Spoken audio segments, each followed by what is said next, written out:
Today we're here at Succulents Australia and we're looking at a famous Echeveria, Perle von Nurnberg. James. Perle von Nurnberg. It originally came from Germany and it's Perle of Nurnberg. It's an old hybrid. It's been around for a long time and it's still really popular today. And it's easy to grow. It's a hybrid between Gibberflora and Echeveria elegans, both those Echeverias.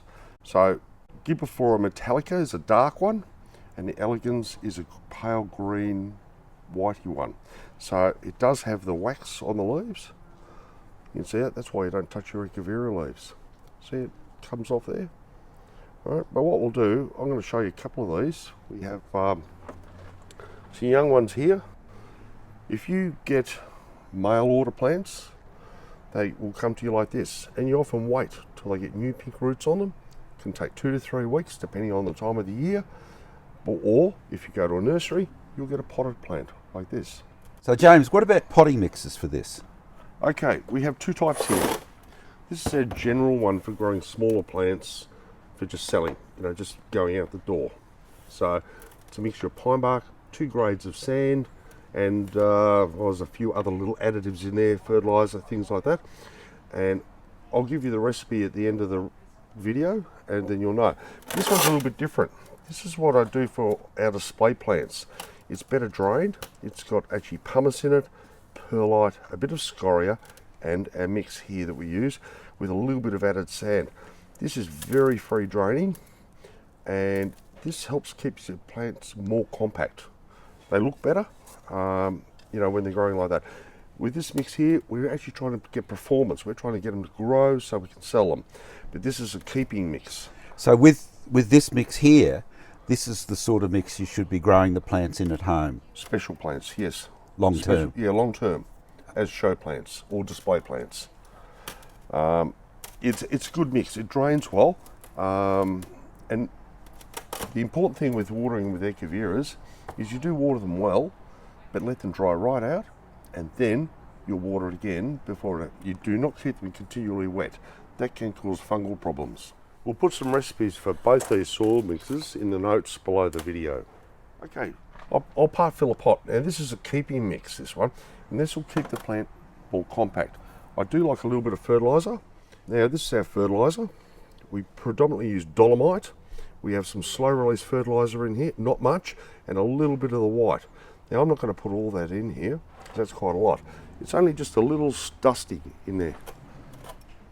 Okay, and you put that down fairly low into the pot? Below the pot, so the roots grow down into it. That's the main thing there. Now, do a bit of squeezing here. Lift out your plant gently, you can see.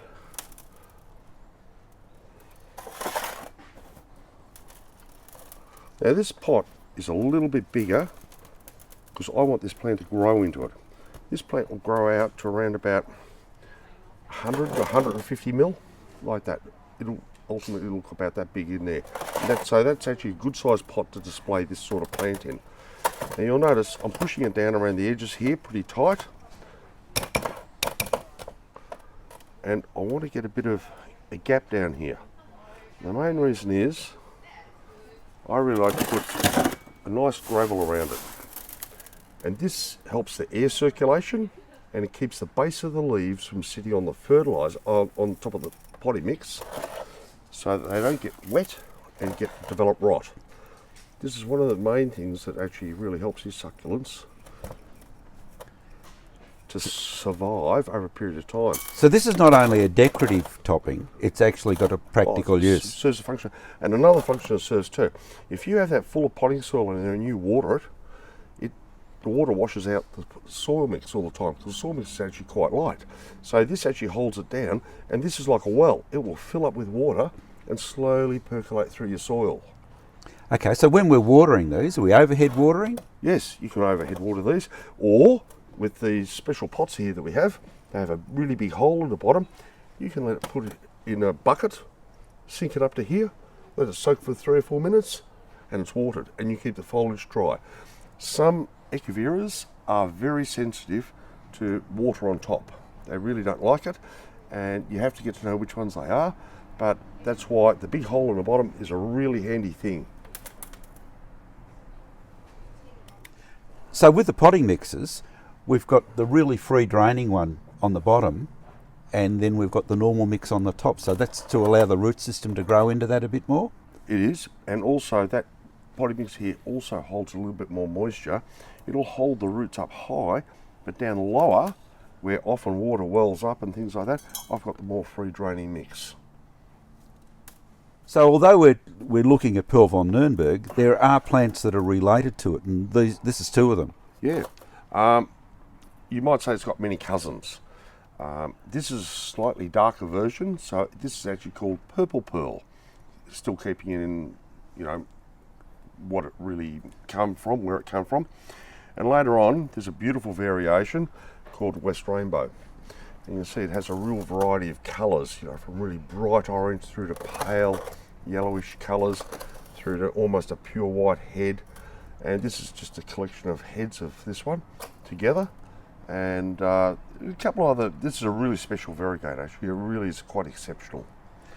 So when we're looking at this, we've got 6 or 8 plants in here, and it creates a pretty stunning effect immediately. Oh, this will just make a whole shot. Yeah, well, this, you can put one little one in the middle. Yeah, we'll get out to near the edge. But if you can get a whole batch of them and do that, it actually looks like fantastic right now. It does. It's a really effective way of presenting your succulents. And this one's sort of a bit wild. Got a couple of old ones in it with long stems hanging over the edge. A couple of bigger ones, smaller ones, and this will form like a real clump. So the way you pot them up is a bit about what you like as well, because different people like different effects. Yeah, I'd call it just freestyle. You can have an individual specimen which really looks fabulous, but you can also have a mass display.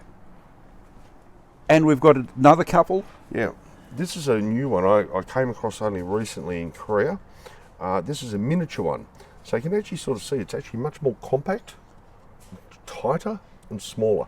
And this is actually quite a big version of it. You know, I've grown some in the lean, mean way, in that really dry mix, and they'd be half the size of this. But we've pushed this one pretty hard because we really need to get some more leaf cuttings. And while I mention this too, most of these grow from leaf quite well. The normal way is when you're growing these, they'll grow up, they get a bit big, you dehead them. You take the head off, take out the basal roots and things like that, and repot the heads in there after you've dried them out. Then another form, they might form the odd side shoot, or pup we call them, and they can be propagated and grown as well, but the main way for doing pearl is leaf cutting. And this will grow from leaf cutting too, but it does revert back sometimes, so they don't all turn out to be compact. So you've got to watch what you're selling with this one. And this one, of course, variegate, impossible from leaf cutting. Maybe 1 in 100. But basically I have tried and it doesn't work. You have to do head cuts with this one, or deheading. Now we have another variegate. Here's another unusual one. I picked this up overseas and brought that in. So this is more what I'd call silk variegation, fine lines in it, and this one's really quite unusual. That's a beautiful looking plant. Which is this one called? It has no real name other than it is a variegate Perle von Nurnberg. But this is really worth naming, that one there, in West Rainbow. Right. But yeah, different, no real name that I've ever been able to find. I just picked this up at a friend's place. So when we're talking about light for Perle von Nurnberg, it really does like quite bright light. A full summer sun is a bit hard on it and it could burn. But I run the shade houses around about 30% shade. But you can see this gets a fair bit of light. So it's actually got a fair bit of colour in it, and you can get more colour than this if you give it more light. But if you go there, this was near the edge of our thing where there's a bit of a wall, and you can actually see it's actually really quite green compared to this. So your Echeverias can really change colour depending on the light, and light is an important factor. and this is true of a whole range of succulents, isn't it? Oh, right across the whole board. Unless they're just pure white, yeah, they all are. And they will change colour from season to season. Yes. During winter, you get much stronger colours. You know, this is, you can sort of see that's almost like a winter colour. This is more a spring sort of colour there. You can even see here, they've darkened up. You can see they've hardened up. red line around the edge. Winter is one of the best times for succulents. So that's Showing light, off their colour. and that's a combination of light and temperature. Light and temperature. So James, if you wanted to grow this indoors, what would be your top tips? Okay, I would be putting it in a really bright situation like a windowsill where it gets a huge amount of light, because there's nothing like direct sunlight. Direct sunlight is going to actually keep them more compact and with more bright colour. You can see that's really compact, but if you do have too much shade, you'll lose the colour. They'll become a bit insipid looking, you know, a bit like the green one I showed you here before. They get a bit pale, drawn up, they stretch. The internal spacings, instead of being like a tight compact head, they'll end up, you know, lots of space between the leaves, drawn out. But you don't want them next to a window with really, really hot sun either, do you? No, that'll fry them. You just, maybe a bit of morning sun, but you probably want to skip the afternoon sun. But again, just plenty of light is the most important thing for that. And also good ventilation. And when plants are indoors, they are inclined to dry out harder during the summer months because it's drier. So you just watch out for your watering a little bit. Okay, now Echeveria grow during the summertime? They grow in spring and summer. When winter ends, what they do is they go dormant now. What happens is some of the bigger older leaves die off during winter and they sort of shrink and get a bit tighter. But as soon as spring comes, you should actually maybe add a little bit of fertilizer to them just to give them a bit of a pep up and actually start growing bigger. So they grow for that period, and when autumn comes, you start easing back on the watering to allow the older leaves to dry off and come away from the plant, and then you prepare them for winter. And in winter, you cut right back on the watering? Right back. 5 weeks, 6 weeks between a water, or when they're really dry. So that's it for Perle von Nurnberg. We've learned a lot about that plant today, and we'll be back to take a look at a few others, including Frank Renault. Oh, do I want to show you a good one? What have we got, James? Special new one from Korea. Okay, a bumpy. Yeah, and it's what's the beauty about this, it's not like the normal warty ones, which are like giant big frillies. This one is a really small compact head. It only gets about maybe 200mm wide, and got a really nice defined bump on it. And to date, I still haven't got the name of it. I keep asking my friend over there, but he hasn't given it to me yet. So we'll wait for further information on this. Well, I reckon we might have it in spring. Might have it in spring. Get on the mailing list. There's more information and links to a whole range of resources in the notes below the video. Subscribe to the YouTube channel for regular updates on a whole range of succulents and indeed a whole range of garden plants. And as always, good luck with your gardening.